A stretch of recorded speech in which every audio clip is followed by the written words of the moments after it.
Hey, cutie pies, I'm Lanikia, and you're watching What Happened on the Soaps. This is the Bold and the Beautiful edition.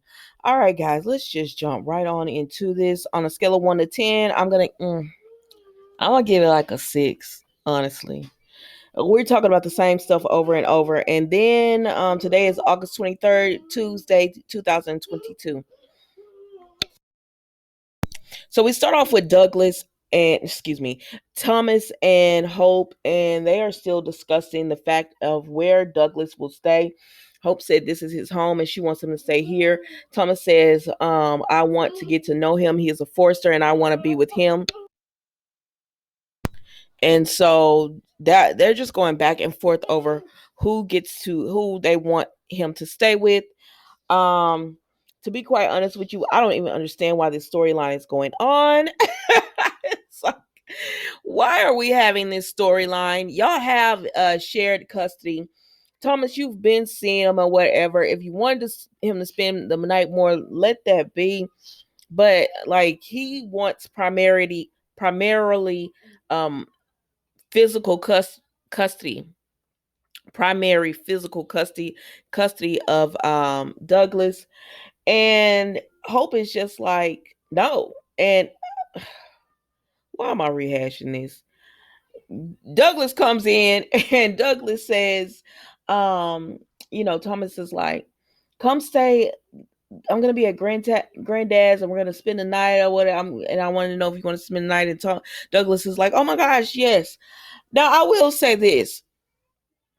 Of course, Douglas wants to spend time with Thomas. He does want to spend time. That's his dad or whatever. But Thomas gets to come in because he's doing visitation as like the fun parent, where Hope has to be the more she has to be the stable. She has to give stability. She has to give rules. She has to do all this. Whenever Douglas sees Thomas, it's always the fun parent. It's always fun. I don't care. I don't care who the little boy stay with, to be honest with you. Let's move on. We see Brooke and Taylor, and they are having the same conversation as well.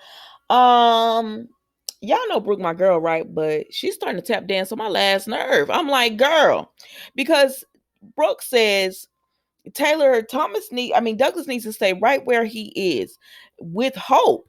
She said, you don't know if Thomas is, well enough to take care of um Douglas. We don't know that. Like, you can't be 100% sure. And Taylor says he's made a lot of improvement. Now, I do say my only concern is that y'all buried this thing about Brooke, about how Thomas knew that information and never told. I say that because some people might be like, well, that doesn't really matter. But to me, that matters because I feel like they would feel some type of way towards Thomas if they knew that information, especially knowing that Ridge and Taylor know. Well, they all know, and no one said anything. They just made it, oh, Sheila switched your labels or whatever, and Steffi found out and everything. A right person would have told that information, but Thomas wanted his parents together, so he didn't give that information up. And he was manipulated by Sheila. So he's just as much at fault as everything that happened to Finn and Steffi. Well, no, he's not just as much as fault because Sheila is the one who pulled the triggers and all that. But he has to take some of the blame on that because he didn't open up his mouth and tell. And if he still has those tendencies, I'm not saying Douglas shouldn't stay with him because, to be honest, I don't even understand why they're going into this storyline. But I feel like they should be more cautionary when they do it. But don't say that Thomas has completely changed and he's worked on himself and he's not that person anymore, because we all know that's not true. But anyways, Taylor keeps bringing him in because she said, why are we talking about Douglas then? I thought you were talking about your being threatened by Ridge and I said, Taylor, now you know you my girl, but you tapped that's about my last nerve. This man is married. Why y'all, like, you are really running after this married man and trying to threaten his wife, making her seem insecure when you're the one like, Taylor is my girl, but you're the one that's insecure. The truth of the matter is Y'all shared a kiss in Monaco. Yes, you did. And I understand you said it was an epic kiss. It was all that. But do not act like the only reason you shared this kiss, well, like you just shared this kiss because, oh, it was just so authentic and we just were in the moment. No, girl, that man was mad at Brooke because he saw that picture that Hope posted because Hope shouldn't have posted the picture. But Hope should be able to have the right to post the picture.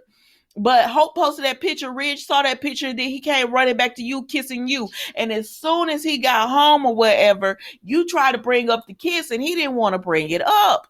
He's told you, he's walked around that kiss with you multiple times. And he told you, I told Brooke about the kiss. That does not sound like a man.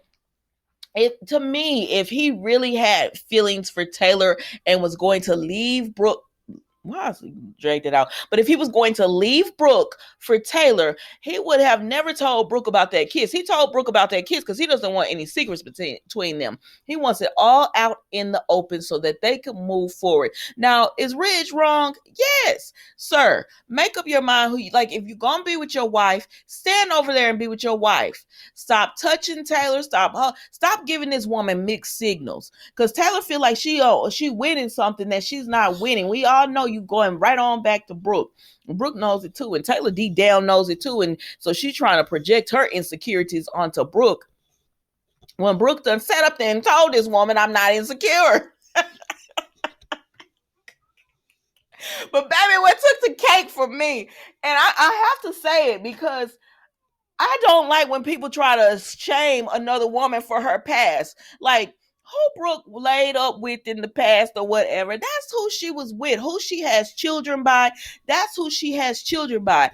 Like, for Taylor to be like, Ridge and I are focused on our family. And Brooke is like, why do you keep bringing Ridge's name in there? Well, I mean, it's the same thing as you and Deacon, you and Eric. Like, don't do that. Don't do that, Taylor. Because what you're not gonna do is act like you wasn't laid up with Hector. And act like you wasn't laid up with James. And act like you didn't give Brooke control of Forrester when you laid up with Steven. Like, what? That's what you're not gonna do. And you know you my girl, but I'm gonna call a spade a spade. Y'all need to both stop shaming each other. But at this point, I haven't heard Brooke shame you about anybody you've been with in the past. You and Steffi continue to do this to Brooke. And Brooke is not even my favorite person on this show. She's not even my favorite person. So the fact that I'm having to sit here and go this hard because you going at this woman this hard because you want her husband is ridiculous. Let's move on. Oh no, that just hit me at work. Like, now you're not gonna sit here and just continue to shame this woman like you was with this man and you was with that man. Like you ain't never been with somebody. Y'all been sharing these same men over and over again. Stop it. Let's move on to Deacon and Sheila. Baby, Deacon, you gotta want better for yourself. We can't be the only ones that want better for you.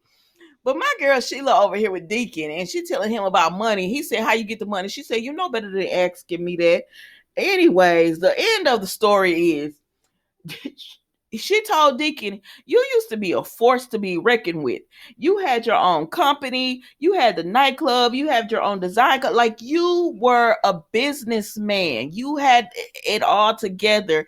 Now look at you." And I said, "No, don't shame Deacon." He said, "Now you know it's hard finding a job when you're an ex-con, Sheila. Don't do that." I said, "Sheila, don't do that, man, like that." But she said, "I got money to back you. We could come up out these slums." And so Deacon said, "I'm calling the police." Baby, he picked that phone up and Deacon started thinking about it. He said, "Man, I can't." I said, "No, Deacon, no." So Sheila said, "You made the right choice." And he like, "Did I?" And she said, "I just had one question. Which side of the bed do you like to sleep on?" I said, "I'm done with y'all. I'm done with y'all." But y'all know the spoilers say that Sheila about to do something to Hope because Hope is supposed to go over there looking for her daddy or something, and Sheila gonna be there. Something to go down, but I don't know. Y'all tell me what you think. Anyways, that was the Bold and the Beautiful today, guys. Don't forget to like, comment, and subscribe to the channel, and I will see you next time on What Happened on the Soaps, the Bold and the Beautiful edition. Thank you for watching.